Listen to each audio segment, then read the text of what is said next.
Hello बच्चों, let's read the question. The question says why do dioxides of carbon and silicon differ in physical states. तो आइए इसका की concept देखते हैं.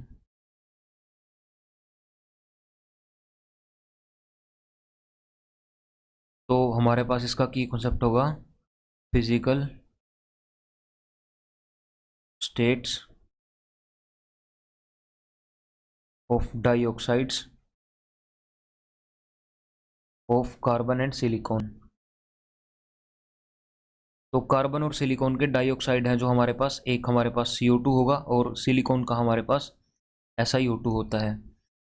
तो जो कार्बन डाइऑक्साइड है हमारी, उसका जो स्ट्रक्चर है, अगर उसको एक्सपेंड करके हम देखते हैं तो कुछ इस तरह से होता है. तो इट मीन्स हमारे पास जो ये कार्बन है, ये वाला डेल्टा पॉजिटिव, और ऑक्सीजन क्योंकि इलेक्ट्रोनेगेटिव है तो डेल्टा नेगेटिव चार्जेस होते हैं. सेम चार्जेस इसके ऊपर भी होगा. तो यहाँ से हमारा जो डाइपोल मोमेंट आएगा वो कुछ इस तरफ आएगा, क्योंकि पॉजिटिव से नेगेटिव होता है डाइपोल मोमेंट केमिस्ट्री में. और यहाँ पे भी कुछ इस तरह से इस तरफ आएगा डाइपोल मोमेंट. नाउ दोनों हमारे इक्वल होंगे और अपोजिट डायरेक्शन में है, तो μ1 वुड बी इक्वल टू μ2, और इनका जो एंगल है वो 180 डिग्री है. तो हमारा जो म्यू नेट आएगा वो 0 के इक्वल आता है यहाँ पे. नाउ अगर हम देखें, ये हमारा नॉन पोलर मॉलिक्यूल हो गया.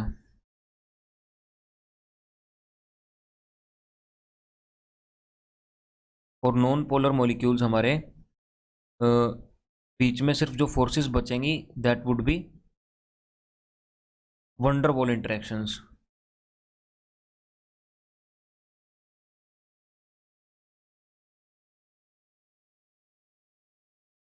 और वंडरवॉल इंटरेक्शंस हमारी होती हैं सरफेस एरिया की वजह से. और ये काफ़ी वीक फोर्सेस होती हैं. यानी हमारे जो दो कार्बन डाइऑक्साइड के मॉलिक्यूल्स होंगे, they would be interacting with van der Waals interaction. तो वंडरवॉल इंटरेक्शन के साथ इंटरेक्ट करेंगे तो ये गैसियस स्टेट में एग्जिस्ट करेगा.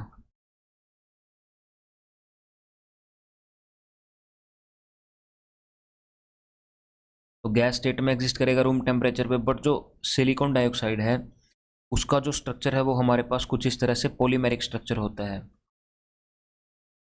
जो हर एक सिलिकॉन है वो ऐसे 4 बॉन्ड से कनेक्टेड होगा.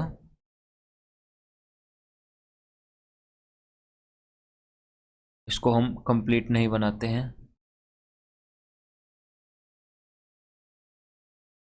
यहाँ पे भी इसके बॉन्ड्स होंगे. और जो हम इसका फॉर्मूला फॉर्मूला यूनिट लेते हैं वो ये वाला सिलेक्ट कर लेते हैं, जिससे कि फॉर्मूला हमारा SiO2 का आता है.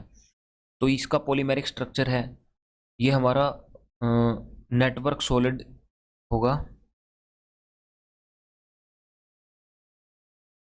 ये हमारा रूम टेम्परेचर पे भी सॉलिड की फॉर्म में एग्जिस्ट करेगा, और काफ़ी हाई टेम्परेचर पे भी सॉलिड की फॉर्म में एग्जिस्ट करेगा.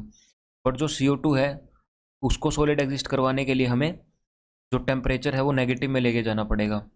इसको हम बोलते हैं covalent solids.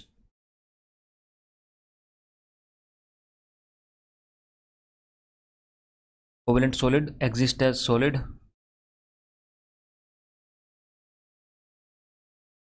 at very low temperature. Now that is why our dioxides of carbon exist in gas state, because their molecules are interacting with van der Waal interactions. But in SiO2 our units are connected via covalent bonds. तो यहाँ पे ये वाला हमारा इसी वजह से solid की फॉर्म में एग्जिस्ट करेगा at room temperature, exist as a solid at room temperature. Hope you understand the concept well. Best of luck.